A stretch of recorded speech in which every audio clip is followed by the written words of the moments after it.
Hello everyone, welcome to my channel. I hope everyone is having a wonderful day. Before we begin, please hit the subscribe button and give this video a thumbs up.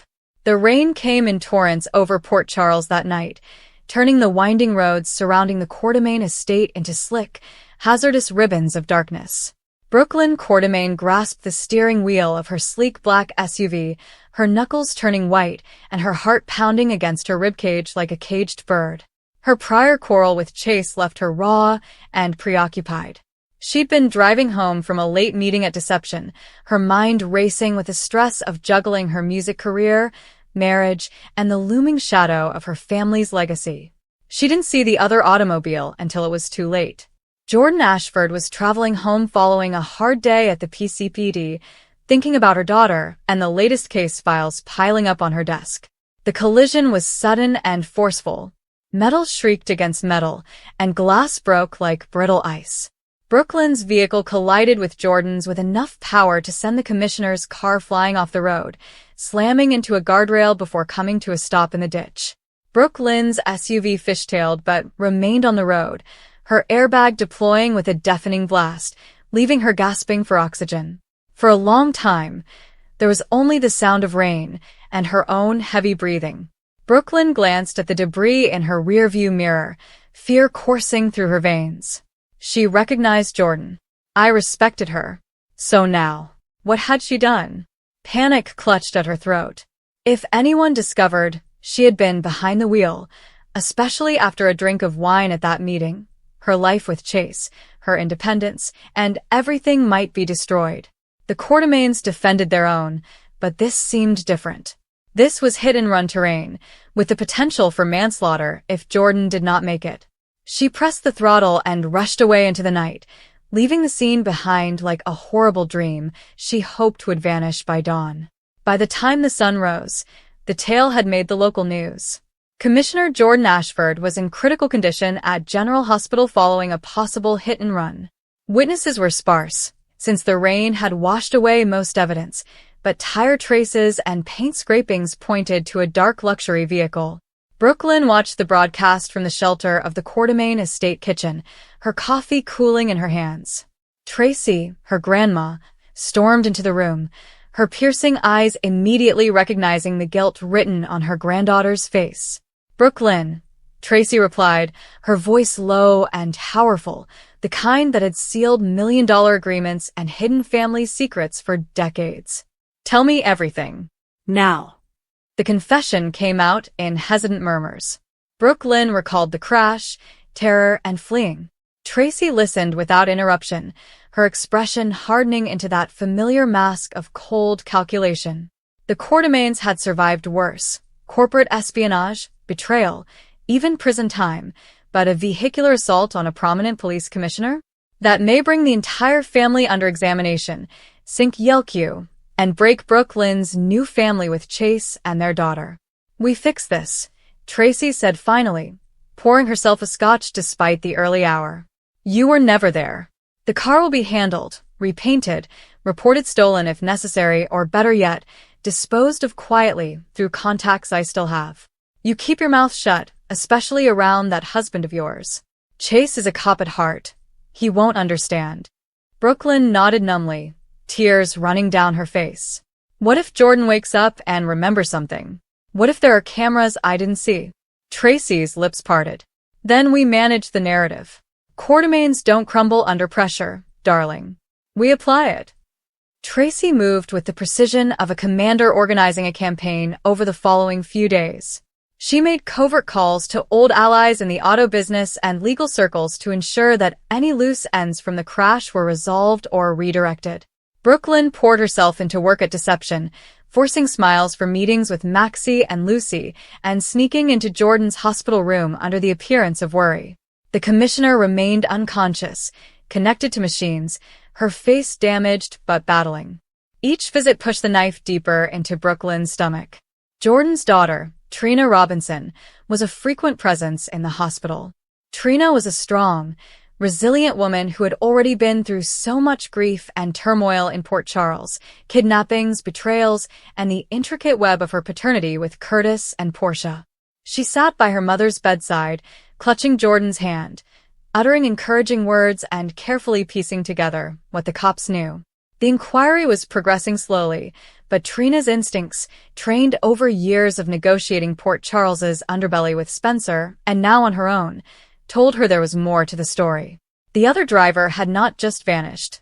They had left few clues, almost too clean. While getting coffee in the hospital cafeteria one afternoon, Trina overheard a couple of PCPD officers conversing. Something concerning expensive car paint and a potential link to wealthy families on the periphery. Her thoughts raced. The Quartermains had the resources and motivation to protect their own. Brooklyn had appeared off lately, unfocused during a recent encounter at the Metro Court. And Tracy? Tracy was constantly 3 steps ahead of everyone. Trina was not the kind to accuse without proof, but her protective fire for her mother burned brightly. She began asking subtle inquiries throughout town, speaking with garage owners, and examining traffic cam reports via back channels that her friend Jocelyn had access to. Even though she wasn't aware of it, the net was closing in on her. Tracy became aware of it first. A hospital representative emphasized Trina's frequent requests. "The Robinson girl is sniffing around," the voice on the phone stated. Tracy tightened her grip on her phone. This could not stand. Brooklyn had finally begun to breathe again, confiding in her about her plans for the future with Chase. Exposure now would ruin the delicate peace. She summoned Brooklyn to the mansion's library that evening. "We have a problem. Trina Robinson is connecting dots she has no business connecting. She's been at the hospital, talking to doctors, reviewing reports. If she digs much deeper, she might link the tire treads or the paint to that SUV you were driving." Brooklyn sighed. "What do we do?" "I can't. I won't hurt anyone else, Tracy. This has gone too far already." Tracy waved a dismissive hand, but her eyes revealed the steel beneath. "We don't hurt her. We neutralize the threat. Invite her here under pretext. Offer her something. Information on her mother's case, perhaps a generous donation to some art program she cares about. Get her talking, size up how much she knows. Quartermain charm can disarm even the most stubborn." The next day was planned. Tracy organized for the delivery of a beautiful package containing Jordan's favorite books and rare teas, packaged as a familial gesture of support. Brooklyn would be present to help the host while keeping the conversation light. Tracy would softly probe, providing small bribes disguised as opportunity. Trina came at the Quartermain gates the next afternoon, carrying the parcel under her arm. The mansion loomed large as usual, a symbol of ancient money and newer secrets. She was led into the bright drawing room, where Tracy and Brooklyn sat, both immaculately dressed, their smiles practiced but warm on the surface. "Trina, dear, thank you for coming," Tracy replied, rising to meet her with the poise of an experienced socialite. "We heard about the package mix-up at the hospital and wanted to deliver this personally. How is your mother doing today? Any improvement?" Trina set the box down, her gaze unwavering. She had come partly out of curiosity and partly because denying a Quartermain invitation openly may mean missing out on opportunities later. "She's stable, fighting hard. The doctors say the next 48 hours are critical. There are some questions about the other vehicle involved. Dark color, high-end. You haven't heard anything around town, have you?" Tracy laughed lightly, a sound like tinkling crystal. Brooklyn shifted uncomfortably on the velvet settee. Port Charles gossip reaches even these walls, but nothing concrete. "Sit, please. Brooklyn, pour our guests some tea." The conversation flowed at first, with polite questions about Trina's artwork, her relationship with Spencer remnants, and updates on Curtis and Portia. Tracy expertly guided it, offering suggestions about Yelkew's community projects that may appeal to a young woman like Trina. But Trina was keen. She noted Brooklyn's averted eyes whenever the crash was mentioned, as well as Tracy's concerns about what the police had told Jordan's family. As the afternoon progressed, Brooklyn excused herself to check on the baby, leaving Trina alone with Tracy for a time. That is when Trina decided to push. "Mrs. Quartermain, I know your family values loyalty above all. But if someone in your circle knows something about that night, my mother could have died. She still might. Justice isn't optional." Tracy's attitude did not change. Loyalty is indeed everything, Trina. But so is protecting the innocent from unnecessary pain. Accusations without proof can destroy lives just as surely as a car accident. The words were heavy. Trina detected an undercurrent, a hidden threat. She thanked them for their visit and the gift, vowing to convey the family's best wishes to Jordan. As she departed, she couldn't shake the impression that the mansion's walls contained more than antique furniture and family photos. That evening, back at the hospital, Trina examined her phone notes, scraps of talk and observations.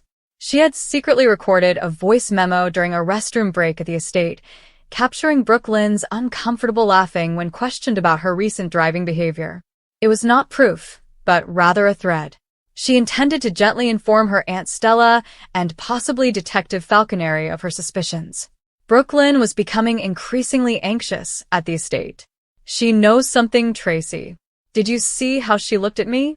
She's not going to let this. If she tells the police, or worse, confronts Chase. Tracy paced the library, her mind racing with possibilities. Bribes had proven ineffective, and charm was fading. Trina was too connected and determined. We need to create distance. Make her doubt her own instincts. Perhaps leak a false lead to the press. Point fingers at some out-of-town transient. Or... She paused, thinking. Risky but necessary. The Quartermain boathouse beside the lake had been undergoing repairs, including scaffolding, tools, and slippery surfaces from recent rains. If Trina could be persuaded to return for a follow-up session, maybe under the guise of more information on Jordan's case, an accident could be planned. Nothing overt. Just enough to put her inquiry on hold for a few weeks, if not months, as she recovered. A fall, a head injury. Doctors may attribute memory lapses to trauma. Brooklyn protested weakly, but Tracy's resolve remained unwavering. It's not murder, Brooklyn. It's preservation. One small push in the wrong place at the wrong time. She slips on wetwood near the edge, hits her head on the dock. Tragic, but unrelated to us. We'll have alibis. The family pulls together as always. Slowly, Brooklyn agreed to help set the scene. The next day, Jordan received another offer for a private walk on the grounds to discuss sensitive family matters that could benefit in his recuperation. Trina, sensing an opportunity to gather more, agreed. The evening was overcast, and the lake waters were rough due to wind. Tracy and Brooklyn met Trina at the property's edge, taking her to the boathouse while claiming to show her some ancient documents held there, supposedly eyewitness statements from a groundskeeper. As they crossed the tight road, the talk became strained. Trina pressed harder. I know it was someone with means who fled that scene. Someone who could afford to make evidence disappear. Tracy's comments became clipped. Brooklyn sat back, her stomach churning. They arrived at the boathouse pier, where scaffolding from renovations created a maze of shadows and uneven planks. Rain started falling again, lightly at first, then more, making the woods slick. In the faint light, disorder spread rapidly. Tracy turned the conversation into a heated debate, accusing Trina of tormenting the family without cause. Trina stood firm, her voice increasing as she lay out her views, including the timing of Brooklyn's unusual conduct and the lack of cooperation from certain privileged circles. Brooklyn, overwhelmed, moved forward to intervene, but her foot was stuck on a loose board. What followed was a whirl of speed and mistake. Tracy pushed forward as Trina turned suddenly, wanting to scare her into backing away from the edge, perhaps with a forceful nudge to the shoulder to underscore her point. But Brooklyn's slip set off a chain reaction. Trina lost her footing on the damp surface, her arms flailing.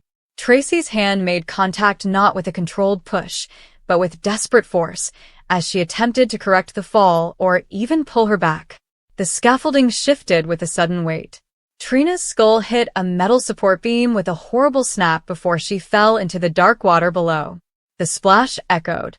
For a split second, both women stared in horror. Trina, Brooklyn said, racing to the edge. Tracy's face had lost its color. This was not the plan. Not like this. She had intended to incapacitate, terrify, and buy time, not this. But the angle, the rain, and the scaffolding had all combined in one unforeseen, devastating instant. Trina did not emerge quickly. When Brooklyn and Tracy eventually got her out with a boat hook and frantic efforts, it was too late. No pulse. Her death was the result of a head injury and drowning.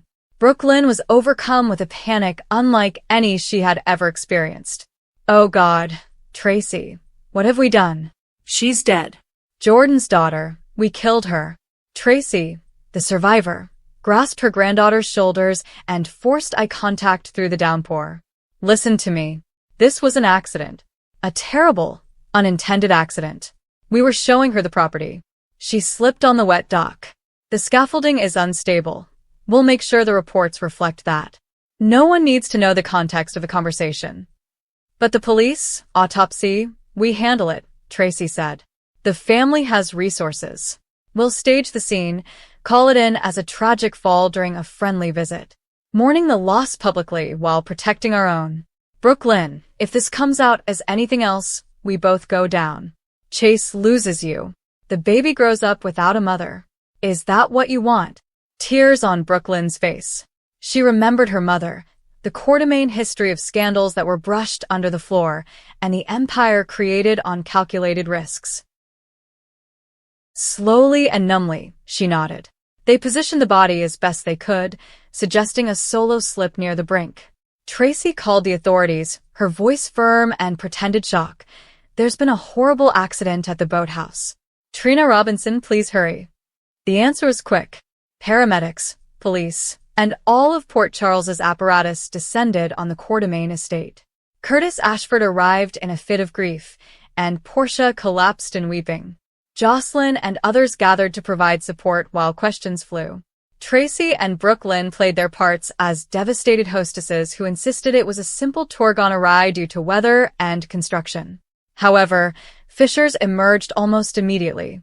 The medical examiner remarked that the angle of the head wound may not be exactly aligned with a simple fall. Witnesses noted Trina's recent inquiries regarding the hit and run. Chase, who was peripherally involved with the probe, sensed Brooklyn's unraveling guilt during late-night discussions. Days were a nightmare of funerals and inquiries. Jordan, who was still healing, learned of her daughter's death in shards, shattering her heart once more. The Quartermaines closed ranks, with Ned and Olivia supplying alibis as needed, and Tracy pulling levers to slow down forensic deep investigations. Brooklyn slept fitfully, plagued by the sight of Trina's lifeless body in the sea. She confessed fragments to Chase in coded cries, but she stopped short of telling him the whole truth for fear of losing him.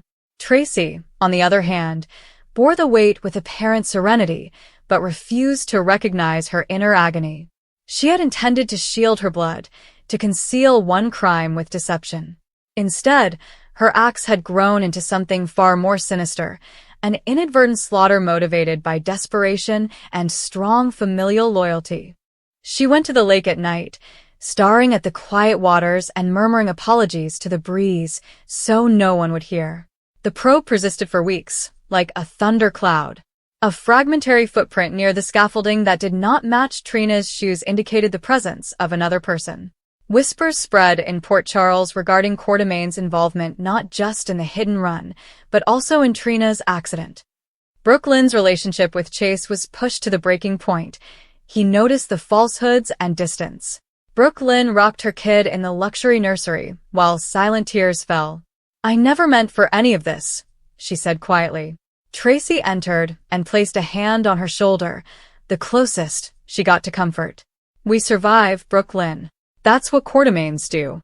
The truth stays buried with Trina. For the family. For the future." However, secrets in Port Charles had a habit of resurfacing, often at the worst times. Jordan's delayed rehabilitation instilled a newfound desire for justice. Curtis vowed to reveal every layer. Tracy and Brooklyn sensed the cover-up was crumbling. One incorrect word, one overlooked clue, and the inadvertent death would spark a scandal that may swallow them all. The rain continued to pour over Port Charles, removing surface evidence, but not the guilt. Tracy stood at the mansion's window, viewing the lake where everything had gone wrong. She set out to protect one crime and ended up committing another, unintentionally but irreversibly. Brooklyn's error had escalated into tragedy, and the matriarch now bore the blood on her hands, concealed beneath layers of power and denial. Port Charles would remember Trina Robinson and commemorate her life as a bright light that was extinguished too soon. But behind closed doors at the Quartermain estate, the whole narrative simmered, a tale of terror, loyalty, and the deadly cost of covering up one transgression with another. How long could they hold the line before everything collapsed? Brooklyn avoided mirrors, reluctant to face the woman who had escaped one scene and stood still in another. Chase drew away gradually, his cop instincts competing with his emotions. Family dinners grew uncomfortable, with Ned quietly questioning Tracy's judgments. Olivia attempted to bridge gaps, unaware of the full extent of the lie. Trina's memorial service attracted the entire town. Speeches emphasized her courage, artistic soul, and position as a daughter, friend, and survivor. Tracy went with the family and offered condolences that felt like ash in her mouth. Tracy felt the weight of every Quartermain sin pushed down on her as Portia momentarily hugged her. In the months that followed, minor leaks threatened the dam. A groundskeeper reported hearing increased voices that night. A forensic re-examination suggested the possibility of foul play. Tracy doubled down, engaging private investigators to muddy the waters and create other theories involving former Robinson or Ashford enemies. Brooklyn devoted herself to family and career, but nightmares tormented her. In one reoccurring dream, Trina stood on the dock, reaching out to beg why. Brooklyn awoke breathless, reaching for Chase, only to find his side of the bed chilly most of the time. Tracy, ever realistic, began contingency planning, including offshore accounts, legal defenses, and even a possible relocation for Brooklyn if charges were filed. In rare, quiet times, she mused on the hubris of it all. She had based her life on control, bending outcomes to benefit her family. This time, control had slipped, and an innocent young woman paid the ultimate price for a crime she did not commit. Tracy's unintended conduct became a rumor in Port Charles's wealthy circles, although it was never verified. Some admired Quartermain's tenacity, others warned of karma coming for the powerful. Jordan, wheelchair-bound but resolute, met with investigators and promised to get the truth for her daughter. As spring went to summer, emotions rose when additional evidence, a concealed security camera on the property's perimeter that had gone unnoticed during the first chaos, surfaced. It recorded shadows and movements, but not clear faces. Enough to renew the investigation as suspicious. Tracy confronted it head-on in a family meeting. "We stand united. No one breaks. This is our legacy to protect." Brooklyn glanced at her grandma, who was both the protector and the architect of their shared horror. "And if the truth comes out, then we face it as Quartermains," Tracy said. "But until then, we bury it deeper." The water remained motionless, retaining its secrets. Trina's memory lived on in gallery exhibitions, hospital fundraisers, and the hearts of those who loved her. Tracy and Brooklyn treated every day as a show, smiling in public and remaining vigilant in private. The inadvertent death to cover up a crime had bonded them more tightly than blood ever could, in a pact formed in rain and regret. Port Charles continued on, as it always did, with fresh loves, commercial conflicts, and medical miracles. But for the Quartermains, the shadow of that night lingered. Tracy maintained her schemes to defend the empire. Brooklyn sought penance in modest ways, anonymous payments to Jordan's recuperation, quiet visits to Trina's cemetery, and murmured apologies borne away by the wind. In the end, the story was about the cascading repercussions of fear and, most importantly, family. One inattentive driving, one frantic cover, one mistaken push, and lives are changed forever. Tracy faced the quiet burden, knowing that in trying to rescue her granddaughter's future, she had permanently ruined it. The rains returned to Port Charles, cleaning the streets, but some stains were too deep to be completely removed.